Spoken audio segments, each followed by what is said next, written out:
오늘도 귀한 자리에 성령께서 함께 하심으로 우리의 문제가 떠나가게 하시고 우리의 연약함을 기도함으로 예수 그리스도의 이름으로 해결받는 귀한 시간이 되시기를 주님의 이름으로 축복합니다. 옆에 계신 분에게 한번 인사하겠습니다. 참 잘 오셨습니다. 은혜 받읍시다.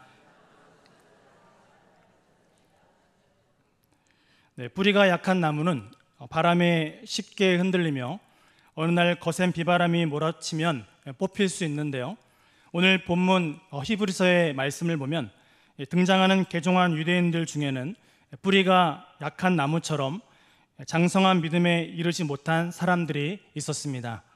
이들의 연약한 믿음으로 말미암아 그들은 당시에 유대주의의 유혹에 흔들리고 있었는데요, 장성한 믿음을 가지고 있는 사람은 믿음의 뿌리를 반석 위에 내린 사람입니다. 왜냐하면 반석 위에 세운 믿음은 쉽게 흔들리지 않기 때문이죠. 바라기는 저와 여러분이 날마다 이러한 믿음으로 굳게 서시기를 바랍니다. 오늘 본문 히브리서 5장 1절에서 3절까지의 말씀을 보면 대제사장마다 사람 가운데서 택한 자이므로 하나님께 속한 일에 사람을 위하여 예물과 속죄하는 제사를 드리게 하나니 그가 무식하고 미혹된 자를 능히 용납할 수 있는 것은 자기도 연약에 휩싸여 있음이라. 그러므로 백성을 위하여 속죄제를 드림과 같이 또한 자신을 위하여도 드리는 것이 마땅하니라. 이렇게 말씀하고 있습니다. 1절을 보면 대제사장을 사람 가운데서 택한 자라고 정의하고 있습니다. 이 말의 뜻은 무엇입니까? 쉽게 말씀드리면 사람 가운데서 취하여 사람을 위하여 세워진 자라는 것을 의미하고 있습니다. 이 말은 오직 사람 가운데서 택함을 받은 자들이 사람들을 위하여 대제사장이 되어 백성이 드리는 예물과 속죄의 그 제사들을 하나님 앞에 가지고 나아간다라는 것입니다. 그런데 오늘 히브리서 저자가 이런 기본적인 사항을 지금 서두에 언급하고 있는 이유가 무엇입니까? 그것은 대제사장의 원리가 하나님께서 신이 정하신 것이며 그 원리는 대제사장이나 예수 그리스도에게 동일하게 적용하기 때문입니다. 그러나 대제사장과 예수 그리스도의 사이에는 차이가 존재하고 있는데요, 그것이 무엇입니까? 가장 근본적인 차이는 예수 그리스도는 하나님의 아들이시며 그분은 죄가 없으시다라는 것입니다. 우리 앞장에 있는 히브리서 4장 14절과 15절의 말씀을 다 같이 한번 읽어보도록 하겠습니다. 4장 14절 15절입니다. 그러므로 우리에게 큰 대제사장이 계시니 승천하시니 곧 하나님의 아들 예수시라. 우리가 믿는 도리를 굳게 잡을지어다. 우리에게 있는 대제사장은 우리의 연약함을 동정하지 못하실 이가 아니라 모든 일에 우리와 똑같이 시험을 받으시니로되 죄는 없으시니라. 아멘. 오늘 말씀을 우리가 읽을 때에 그러나 대제사장은 중요한 두 가지 기능이 있었습니다. 그것은 하나님의 말씀을 가르침으로써 사람들에게 하나님의 대리자 역할을 하는 것이었고요, 또 사람들의 죄를 위하여 대속 제물을 드림으로써 하나님과 사람들을 중재하는 역할을 한 것이었습니다. 이 말씀이 레위기 1장에서 4장까지 그리고 16장에 기록이 되어 있는데요, 대속제일은 어떻습니까? 언약궤가 안치되어 있고 하나님이 직접 그 백성들 가운데 거하시는 지성소에 인간이 들어갈 수 있는 유일한 시간이었습니다. 그날의 대제사장은 자신과 또 민족의 죄를 속죄하기 위하여 짐승의 그 피를 가지고 지성소에 들어갔다라는 것입니다.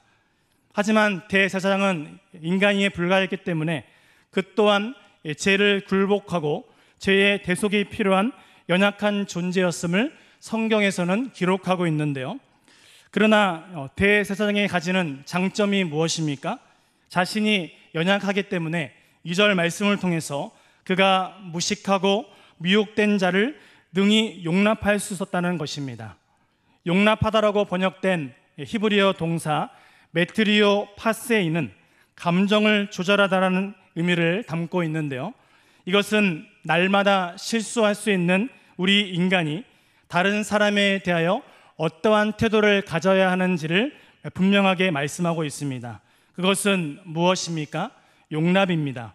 하나님께서 나를 먼저 무한한 사랑으로 용서해 주셨기 때문에 우리도 다른 사람의 허물을 용서해 주라는 것입니다. 주님은 히브리서 4장 15절에서 말씀에서 무엇을 이야기하고 있습니까?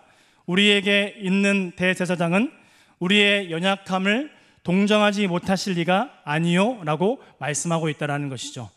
예수님께서 우리의 연약함을 너무나 잘 알고 계신다라는 것입니다.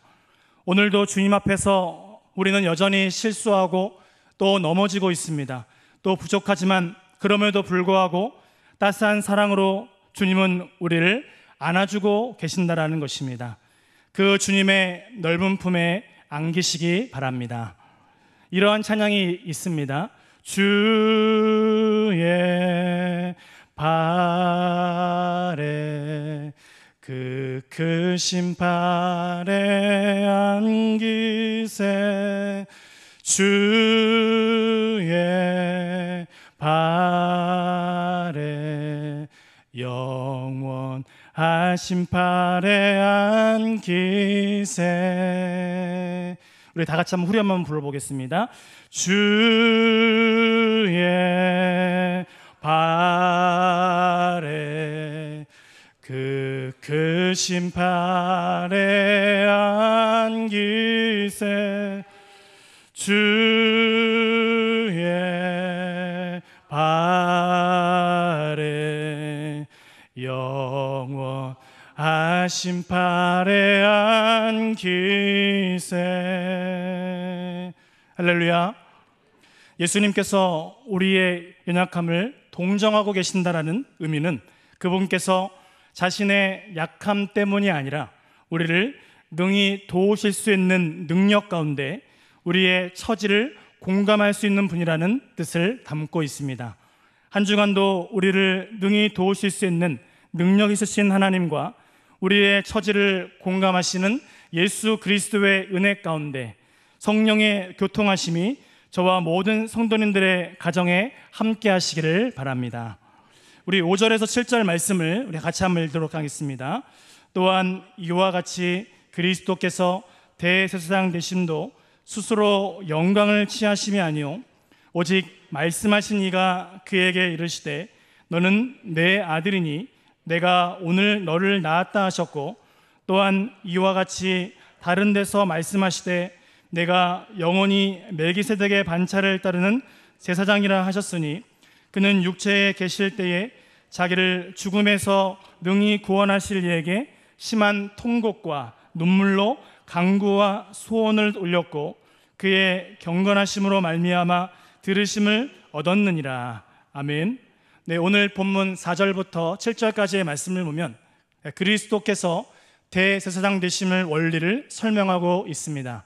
4절에 보면 이 종기, 곧 대제사장됨의 종기는 인간이 시하는 것이 스스로 시하는 것이 아니라고 설명하고 있습니다. 이것은 오직 아론과 같이 하나님의 부르심을 받은 자라야 할 것이니라고 말씀하고 있는데요. 이 말씀은 예수님께서 대제사장 된 것도 과거로부터 내려오던 대제사장의 원리에 의거해 이루어진 일임을 분명히 강조하고 있다는 것입니다. 5절의 말씀인데요. 또한 이와 같이 그리스도께서 대제사장 되심도 스스로 영광을 취하심이 아니요 오직 말씀하신 이가 그에게 이르시되 너는 내 아들이니 내가 오늘 너를 낳았다 하셨고 이렇게 말씀하고 있어요.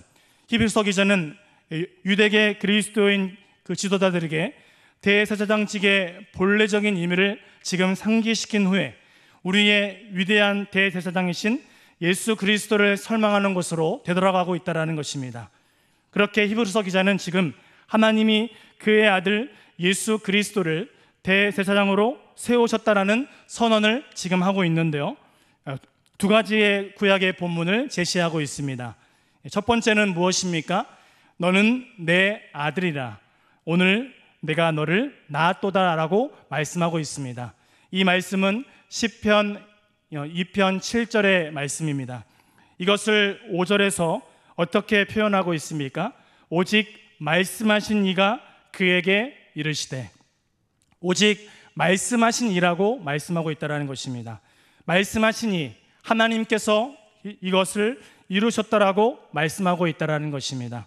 한 치 앞도 모르는 우리의 삶도 오직 말씀하시니 살아계신 하나님께서 이루실 줄 믿습니다. 이것이 우리가 가져야 될 굳건한 믿음과 신앙이라는 것입니다. 그리고 또 한 가지의 구약의 본문을 지금 제시하고 있는데요, 6절의 말씀입니다. 또한 이와 같이 다른 데서 말씀하시되 내가 영원히 멜기세덱의 반차를 따르는 제사장이라 하셨으니, 이 말씀은 시편 110편 4절의 말씀인데요, 사실 예수님께서는 레위 지파의 일원으로 태어나지도 않으셨고 아론의 후손도 아니었습니다. 그런데 지금 이것을 왜 언급하며 우리가 짚고 넘어가야 할까요? 오직 레위 지파만이 제사장이 될 수 있었고 아론의 자손들만이 제사장이 될 수 있었기 때문입니다. 그러나 오늘 본문 히브리서는 우리에게 시편 110편 4절의 말씀을 인용하면서 아론 계열의 제사장보다 그리스도의 제사장들이 더 위대한다는 사실을 입증하고 있다는 것입니다. 하나님께서 분명하게 말씀하셨습니다. 내가 예수 그리스도를 영원히 멜기세덱의 반차를 따르는 제사장이라고 선언하고 있다는 것입니다. 이 말씀은 메시아가 아론 계열이 아니라 예수님께서 속한 유다 지파에서 나올 것을 예언하고 있는데요, 하나님은 그렇게 자신의 그 아들을 우리를 위한 영원한 대제사장으로 세워주셨습니다. 그 말씀이 히브리서 7장 27절과 28절에 나와 있는데요, 그는 저 대제사장들이 먼저 자기 죄를 위하고 다음에 백성의 죄를 위하여 날마다 제사 드리는 것과 같이 할 필요가 없으니 이는 그가 단번에 자기를 드려 이루셨습니다. 율법은 약점을 가진 사람들을 제사장으로 세웠거니와 율법 후에 하신 맹세의 말씀은 영원히 온전하게 되신 아들을 세우셨느니라, 이렇게 말씀하고 있다는 것이죠. 사랑하는 성도님들, 그분이 우리 주 예수 그리스도가 되십니다.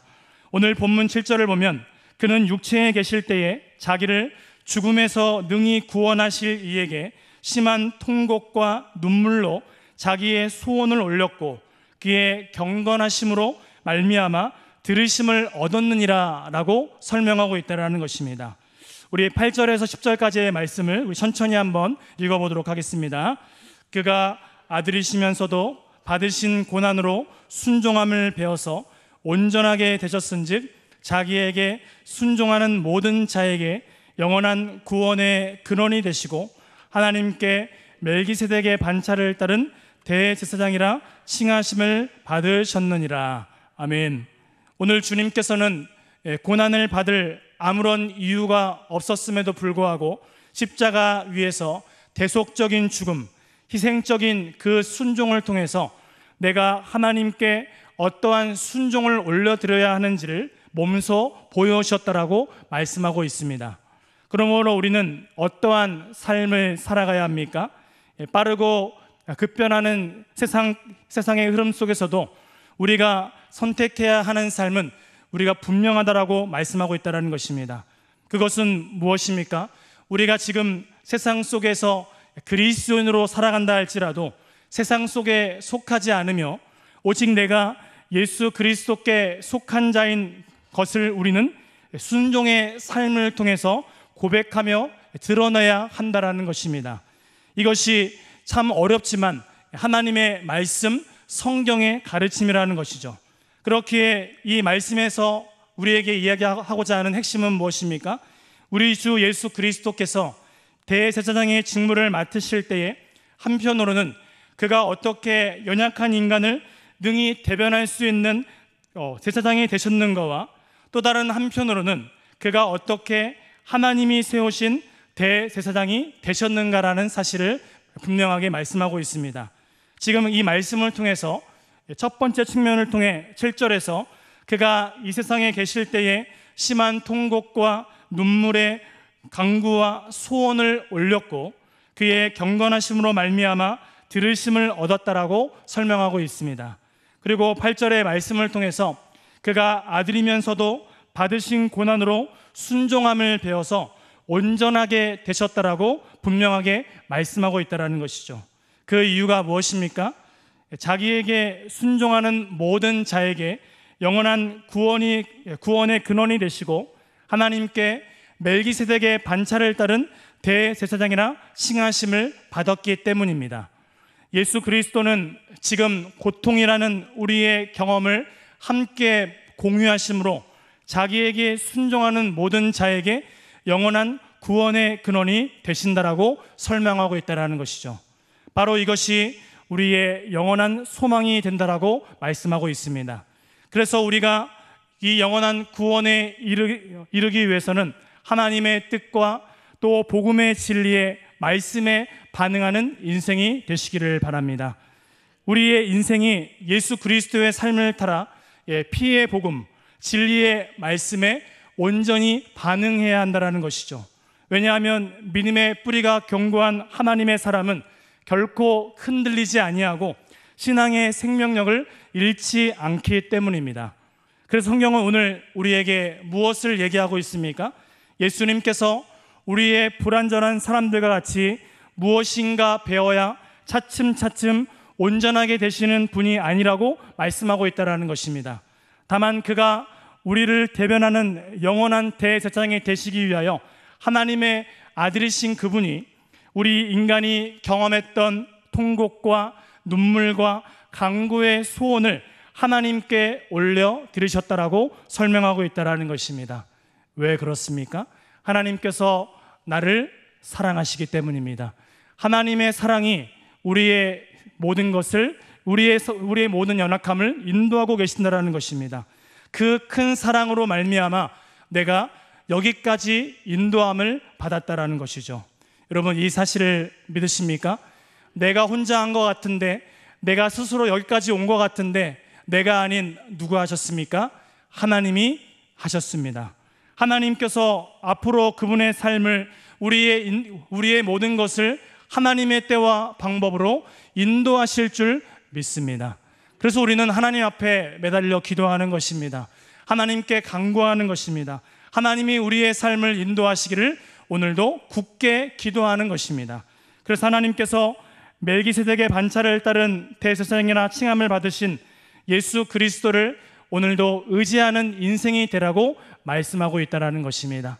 세상이 줄 수도 없고 알 수도 없는 평안이 예수 그리스도께만 있다는 사실을 믿으십니까? 오늘도 하나님께서 우리의 인생 가운데 그리스도를 의지하는 우리의 가정을 지켜주시고 우리의 교회를 아름답게 인도하여 주실 줄 믿습니다. 그렇게 두 번째 측면과 관련해서 예수 그리스도는 하나님에 의하여 멜기세덱의 반차를 따르는 대제사장이 되셔서 자기에게 순종하는 모든 사람들을 위하여 무엇이 되셨습니까? 영원한 구원의 근원이 되셨다고 설명하고 있다는 것입니다.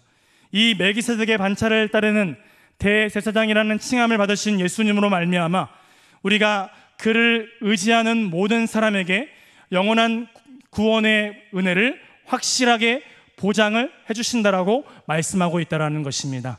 그래서 오늘도 우리가 해야 할 일이 무엇입니까? 예수 그리스도를 믿는 것입니다.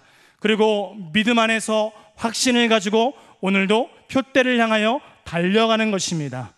바라기는 오늘도 그분 안에서 먹든지 마시든지 무엇을 하든지 다 하나님의 영광을 위하여 하라는 이 말씀을 기억하면서 솔리 데오 글로리아, 오직 하나님께 모든 영광과 존귀와 찬송을 올려드리는 저와 모든 성도님들의 인생이 되시기를 주님의 이름으로 축복합니다.